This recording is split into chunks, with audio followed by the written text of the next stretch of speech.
Hey, on today's show, I have my good friend and a new author coming out with his first book soon. Come on, welcome to the show, Graylon Jefferson.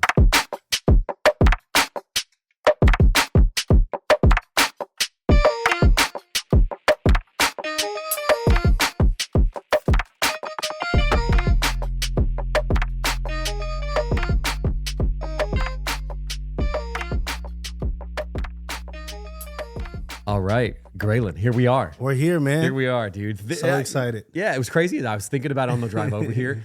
There was like a time a year ago where we were sitting around that fire. And I was like, you should come do a podcast with me. Yes, bro. And it only takes two guys. It only takes two guys about a year of planning to make it happen. And yeah, here we are. Here. We're here, and now I'm living in Lakeland. I wasn't living here. You are. We had that conversation. We're back in Lakeland. So you guys were in Tampa, right? We were. We loved it. And shout out to Tampa. We were literally. If you're familiar with Tampa, we were like right in between North Tampa and downtown. Like, so there's a lot of pockets of Tampa. We were right? in Seminole Heights, is what the area would be called, or is called. Right. And we enjoyed it. We enjoyed the church. We were at Grace Family Church, met some great people, but we wanted to be back closer to some of our friends and family, and so now we're back. That's awesome, man. That's cool. Yep. What is it? It's funny. Me and my wife were just talking about this the other day because she grew up like pretty much her whole life in somewhat of like city limits. You know what I mean? Like she grew up in Harrisburg and then Orlando for a bit and then moved back. They're not the biggest cities in the world, but they're cities nonetheless. Sure. I always grew up like it was going to take me 30 minutes or 45 minutes to get into town. Yeah, you know? What do you, now that you've been on both sides, what do you prefer? Oh man, that's a good question. Or has question. age changed you? To be honest, that's a really good question. I think I still prefer, I prefer a little bit of both. So I feel like a in-between city. So I feel like Lakeland is, or even Orlando, because my, I guess, context is, so Jacksonville is where I was born and raised, so that a big city, but slow in pace, and you know, they're kind of a little bit more updated now if you go there, but when I was growing up, there was not much to do. And then going from that to South Florida, so Fort Lauderdale, Miami, very change of pace. Then going to Orlando, growing up in Orlando, then coming to Lakeland, then going to DC for a year, then coming back to Lakeland. Yeah. Lakeland's the smallest city you live in. Lakeland is definitely the smallest. Yeah. So I say that all to say, to my context, I feel like I like to being close enough to go to a city and even live in a city. I think I'd be overwhelmed by a city like maybe like a New York or Miami or LA. 100%. Yeah. I love Tampa, but I think even our context of Tampa was we lived so close to Channelside and downtown, so the frequency of it and just there's elements of it I enjoyed, like the community, or not the community part, but the elements I did enjoy were probably like the proximity to certain coffee shops, proximity to malls, things like that. Sure, yeah. But I feel like something like a Lakeland or even like Orlando too, in certain pockets, you can get that small kind of city. You can get like a quiet life Exactly. with a city and stuff to do written nearby. That is the cool part. I was talking to somebody just last week. We had dinner together, and he grew up in Lakeland. Okay.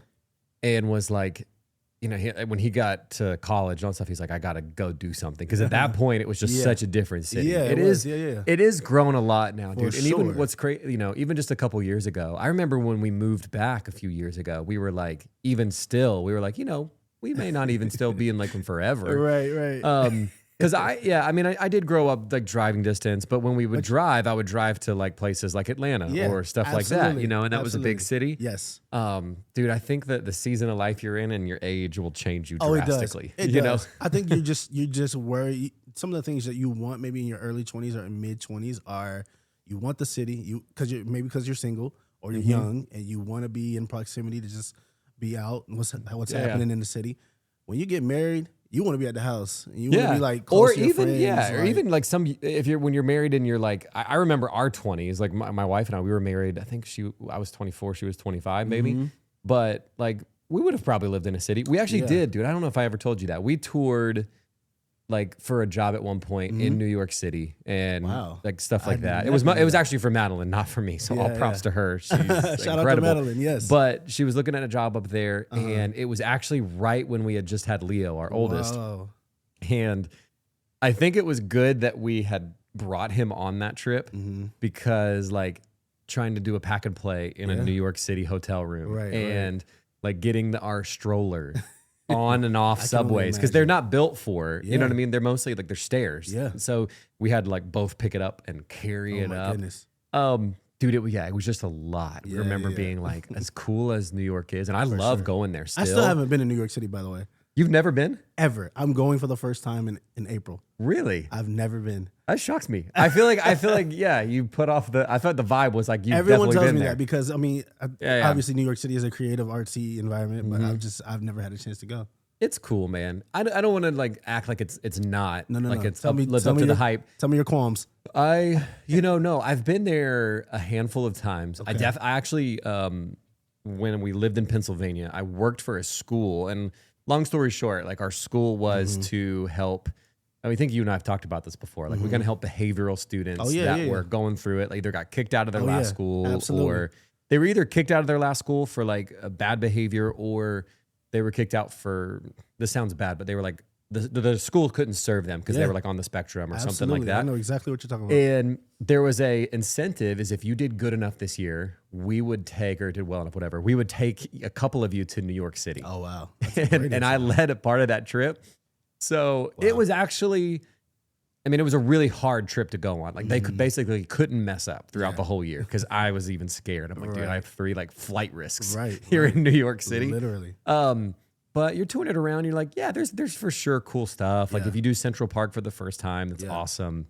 The sights and things like that. I think at least for me, living in Lakeland and the places that I've grown up in, it's almost like just overload. You know, like I've talked about this before. It's like that. Crazy. What do they call it? Analysis paralysis, where it's like there's too many things to do that you're just like, I don't know what to do. Yeah. So you really got to go with a plan for sure. You have to go with like, okay, I'm going to go visit Brooklyn, or I want to go to, Times Square. I want to go to Central Park. Well, we have a theme. Well, we're going to see Lainey. So it's kind of a flying into Connecticut because my wife's family, Naomi's family, is there. And so we'll spend a day or a night with them. And then we fly in like a Friday. I think the concert is on a Sunday, so we kind of have some Saturday plans, which my wife is usually the planner when it comes to trips like that. So, dude, if you have the time and the space and the budget and all that kind of stuff, Broadway is sick. I've been Broadway. You are not show the first person sick. to tell me that. I'll say this, and this is actually even to attribute it to recent events too. Like I'm usually a skeptic of things, and then I get my mind changed. Okay. Like when we were going to Broadway for the first time, this was so many years ago. We were going to go see Wicked, and I was like, it was like a lot of money for like a play that I'm not really pumped about. Right. Blew my mind. Okay. Like, I've also seen Beetlejuice up there too. And that one we actually took those kids to go see it. It was wildly inappropriate, but it was so good. Wildly inappropriate for like middle school kids. Yes. And I'm usually just that kind of person that's like, I'm skeptic. Yeah. I was very skeptic. Most recently, I was talking about this with some friends. I was very skeptic of like the Bad Bunny, like the halftime show. Yeah. Not because I think it's controversial. I just don't know his music. You just don't know. Yeah. And then I downloaded Duolingo the next day. So like I'm all about it now. I love it. Yeah, dude. But you should try to do that. New York's a fun place, man. Yeah, no doubt. Yeah, dude. So tell me a little bit. What's new with life? I know you're married. Like what's kind of been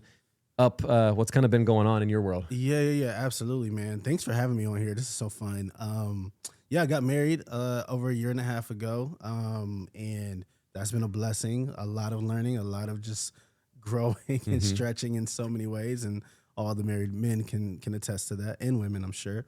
But we got married, and now professionally I'm working in education, so I'm working as a job coach, and so been all over the education. I feel like education, nonprofit, church, kind of all run in the same way a little bit. And so, been doing that, and then started writing this book 6 to 8 months ago, and that's been fun, bro. It's really kind of, I think we've had conversations about how do you find different ways to stay creative, to stay kind of just finding different avenues of creativity. And so writing has always been kind of a place, whether it's music writing or writing different ideas or anything like that. Never personally thought about writing a book until, so I'll tell you the story of how this book kind of came to be.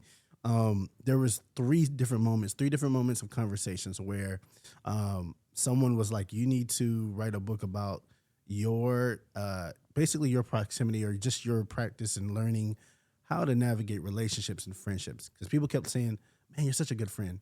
Like you know how to be a good friend." And I was like, I wasn't thinking about, oh, this is so deep stuff to write a book about. This was, I was like, I'm just being normal and loving, trying to love people and trying to serve my friends in the best way. But the first conversation happened through our friend Ryan. I had a lunch with him. This is maybe 3 or 4 years ago. I had a random lunch with him, and he's just kind of speaking life into me and encouraging me.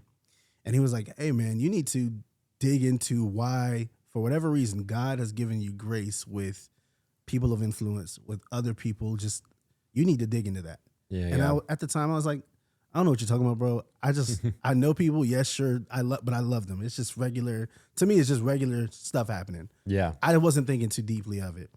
And that conversation happened. I didn't think about it again. And then a second conversation happened with my mom, and she was like, "For whatever reason, you need to lean into what God has given you grace with this person and this person. You need to see why, for whatever reason, you have proximity to these people." And I still didn't, for me, it wasn't even a thought of, let me try to dig into this. I just thought in that moment, I think I was just like, okay, God's maybe giving me a grace to have some influence and touch people. I'm just going to do that, and I'm not going to overthink it. And it's still that way to a lot of my magnitude and how I move. But the third conversation was it was really like verbatim. A friend texted me that I met in D.C. He just randomly texted me, said, "Hey, I'm trying to connect with these youth pastors in Florida when I come." He mentioned some names and some churches. I'm like, "Bro, that's easy. I'll put you in a group chat with them." He's like, "Really?" I'm like, yeah, bro. These are my guys. Like, they're great guys, whatever. And in that moment, I still wasn't even thinking about it. But he was like, he said, what did he say? He basically was like, "Man, more people in the body of Christ and in ministry circles need to kind of have this mindset of like just sharing information, sharing their relationships, and not being so selfish or being so manipulative about different things." And I was like, "Bro, I just feel like I'm called to whoever I know. I'm like, I want to get whoever I can help and resource. And if there's somebody I know that you're trying to talk to, or vice versa, if you're trying to get into a room and I have access, come with me, bro. I got you." And he was like, "You should write a book about that." And it was in that moment where he said those words verbatim that it brought me to the other two conversations where I prayed about it. And I was like, maybe I have something with this thing. I don't know what this is. And so I just began to pray about it, man, and flesh it out. And it turned into, okay, what does it look like to actually talk about the travel moments that I've had with pastors and leaders, the just being in their corner, in their circle, being in certain rooms that I'm like, why am I even here? I don't think I have anything to offer. But being able to not even provide anything other than be a fly on the wall, other than be someone who can operate and be trusted with information, other than being, and while that's happening, still value what God has purposed you.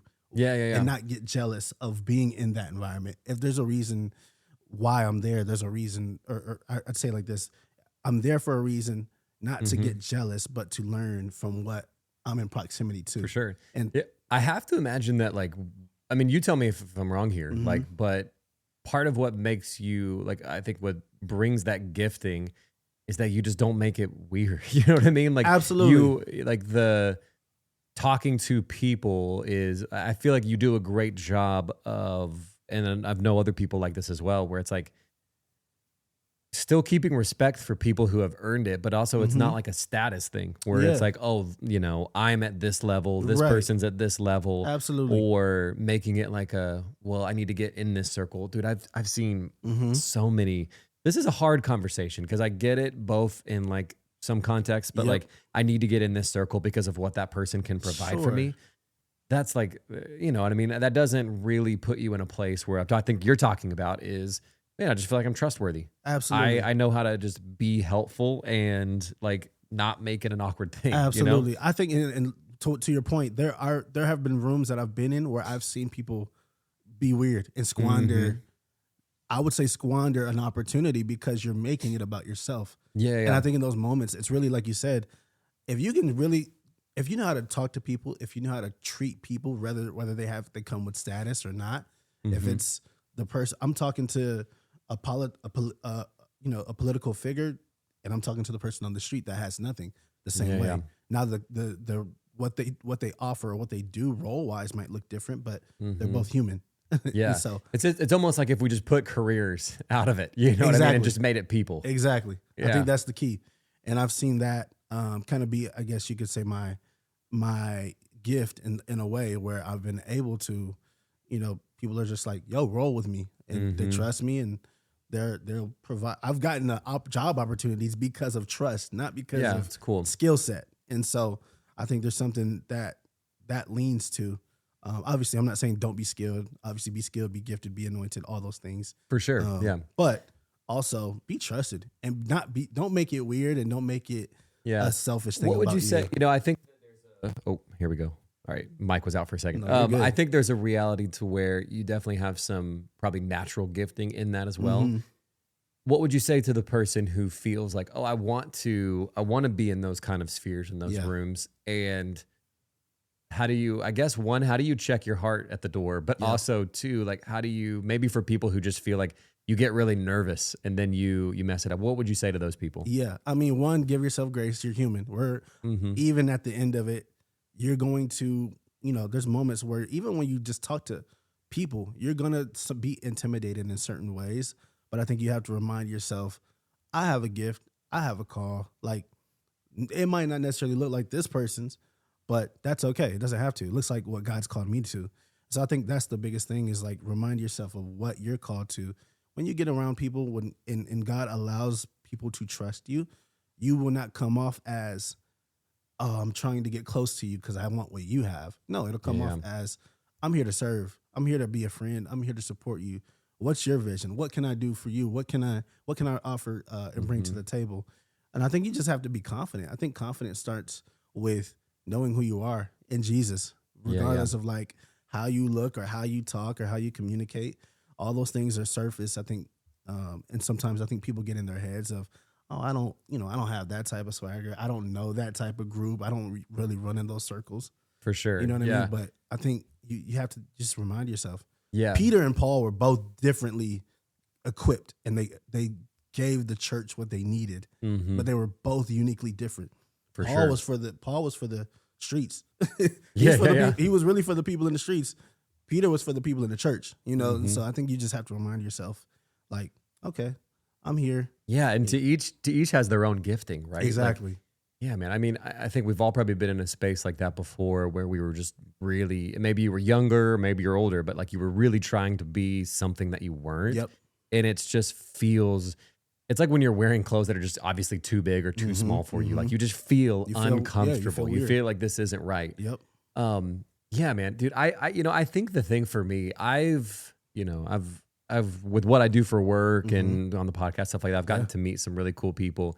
And it's funny, like there's been a couple people that I've had, even just on this show, that, I held like a high standard for. And not that I still don't, but like when you meet them, you realize there's like, this is like a same person just like me. Yeah, man. They have their quirks and their things that make them goofy or weird or whatever, and we're all human. I think there's a reality too, where it's like you should check at first, like, and I'd love to hear, like, maybe there's some points on this in the book of like how to take a next step, but like there's this idea of like, if I'm really wanting, I should really check why I want this relationship in the first place. You know what I mean? Like if my whole motive is like, hey, I want to grow, that's why I'm trying to get into this relationship. Well, maybe it's just not right for you. Yeah. Definitely. I think, well, to answer your question, there's actually a chapter called Check Yourself. And it speaks specifically to that. Like, check your motives. Check why you actually feel like you want to connect with this person. Is it this person in particular, or is it this type of person? Or do I feel like you don't even know that person? You just see what they have, or see what they, what they look like on social media, and you're enamored by what they have, or the things you see, or maybe the stories you've heard. And I think that's not, like, if that's your reason for wanting to get close or get in that circle, then I would encourage you to pray about it and really think about, maybe I don't need to be in that circle. Maybe I need to actually pray about who God is calling me to serve. And it could be your pastor. It doesn't, it might not, your pastor might not have a crazy social media following, but he has influence in the city. Probably could use some support, use some prayer. And if maybe ministry is what you're going after vocationally, or if you're like, hey, how can I serve my city? You should get around maybe your city officials, city leaders, maybe not the person that has 10,000, 20,000, 100,000 followers on Instagram. Yeah, yeah. It's so funny, especially if you take a step back, like the outside of the social media bubble and things like that. Bro. Like there's so much of it doesn't matter. That's what, even jokingly going back to this, I was talking to this about some people who were talking about like the controversies of the Super Bowl halftime show and all that sort of stuff. I was like, I really don't think, like, I get that there's good points on maybe even both sides, but like, I really don't think it's that big of a deal at the end of the day. Absolutely. I think that like all these people are talking about it because you're spending hours on your phone. 1,000%. And that's what your algorithm has now trained you to see. Like 1,000%. The families like around like Lakeland or in the Midwest or wherever, they're not thinking about this. No, they man. don't care about this. It doesn't matter. You got to get outside. Yeah, you got to get outside and talk to some other people. Touch grass, man. Like that. If there's a phrase for 2026, I feel like that is the phrase. Go outside and touch grass, and like, because staying on your phone and if you're so wrapped up in everything that's happening via social media, you're going to miss out on real life, real impact, real opportunities to really, if you're trying to grow and develop as a leader, you can't do it through your phone. Right. If you're trying to be just a better person or just have healthy community, you can't just do it through your phone. I know social media makes you feel like you got 1,000 friends. That's online.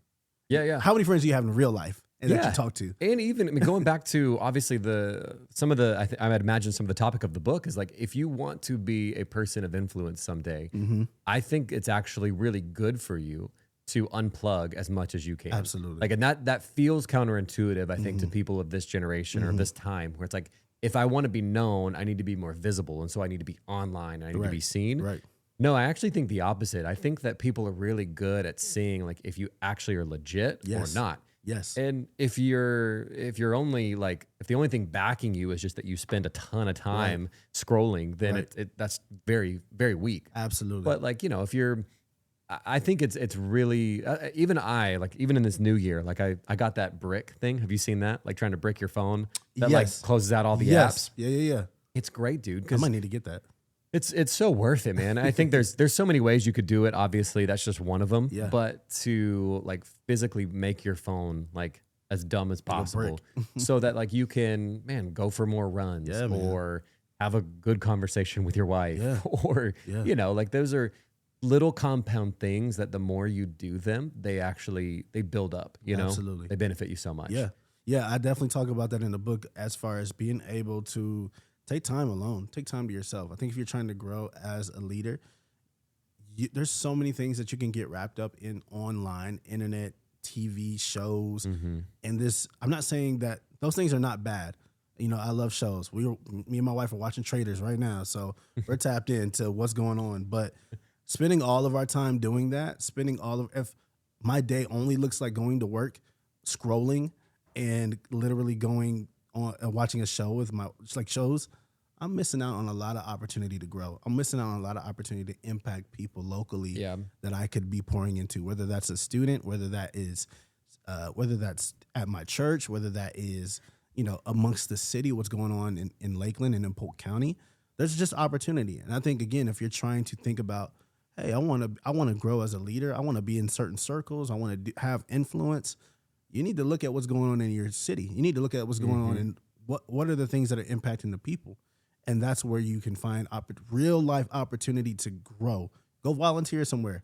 When's the last time you thought about volunteering at a local food shelter? Yeah. You'll talk to people because people are going to talk to you because you're there. Yeah, whether it's staff and volunteers or people who are in need, you will leave that night talking or that day talking to someone. And I think that is where it starts. Yeah. Or even I feel like this maybe for those listening that do go to church, like a great first step is even just like, how are you even serving at your church? Because that's probably like as easy a barrier as possible. You know? Absolutely. Like I understand, like it is great. Like there may be a couple extra barriers to going and serving somewhere deep in your city. But for a place that you go to maybe multiple times a month, and you're just right now just a consumer, like what does it look like to actually to give back?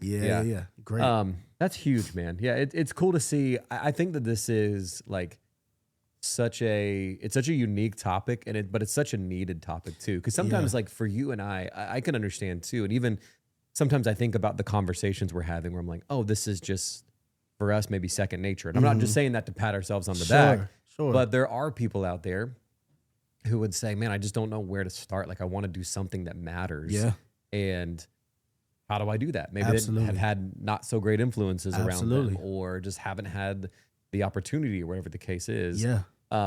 It's huge, man. Yeah. I was going to say, I feel like, to be honest, amongst a lot of people, and it was another reason that would encourage me to write and finish the book, was there's a lot of people who don't know how to be a good friend. Like, and they don't know how to be a good friend, and they don't know what good friendship looks like. Yeah. And so that was a big part of what sparked me wanting to write how to have healthy relationships, how to have healthy boundaries, how to support your friends and not get jealous or jaded or backbiting or anything like that. How do you support and find good mentors that you can learn from, hold accountable? How do you find good, healthy leaders that you can watch and glean from, whether you know them personally? Also, too, you don't have to know everybody personally to learn from them. I want to make that clear, too. So if you feel like you got to have someone's number to be able to learn, no, just watch how they live their life. 100%. Watch how they live. Yeah. But I wanted to write this because I felt like I kept hearing from different people of just saying, I want to be able to have the best relationships.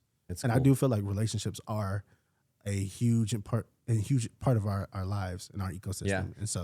And it'll change you, man. I feel like for most people, if you've gone through a season of your life where you don't have great friendships or great relationships, and then you experience one, you don't forget it. Yeah. I've told this story so many times, and I think I probably shared it on here a couple times, but I remember my friend Josh, the first time I had that experience, was like, oh, this is like a good friend. Yeah. I was in college. Yeah. So I was already like 20 or 21 years old, which was like way long to have a good friend. But he just like, he woke me up at like midnight and was like, hey, we're going to Taco Bell. And I was like, no, I don't want to do that. And he just was like insistent. And we got in the car. Long story short, I was just going through a lot of stuff, but he just kept pressing like, what's up? Talk to me. What's going on? How can I help you? All this. And I remember being hit in that moment of like, oh man, this person really cares. Right. Like usually it's just, and it's easy to do that with friends or people, like, what's up, man? You good? Yep. Good. Okay, perfect. Move along. Yep. Especially it matters, man. And if you want good friends, it may be great for you to start being a good friend. Yeah. And find those people. Absolutely. And I go through every kind of detail of how I how I've learned how to just try to be, and that doesn't mean I know it. I don't think I'm perfect at it. I just think that I've gotten good feedback from friends of, hey, you steward this well. You should talk about it. And how do you really love people without, again, getting jealous or getting jaded or deciding that you're going to try to take what they have? But how do you really support them? And again, the flip side in this book that I talked through in these threads are, you don't have to forego what you feel called to or what you feel ignited about or what you have dreams to pursue to be a good friend or be a good mentee to someone. I love that, man. Well, dude, thank you so much for being on the show, man. This Absolutely, was fun. Bro. This is so fun. I always love hanging out with you, and we'll have to do this again sometime. Absolutely.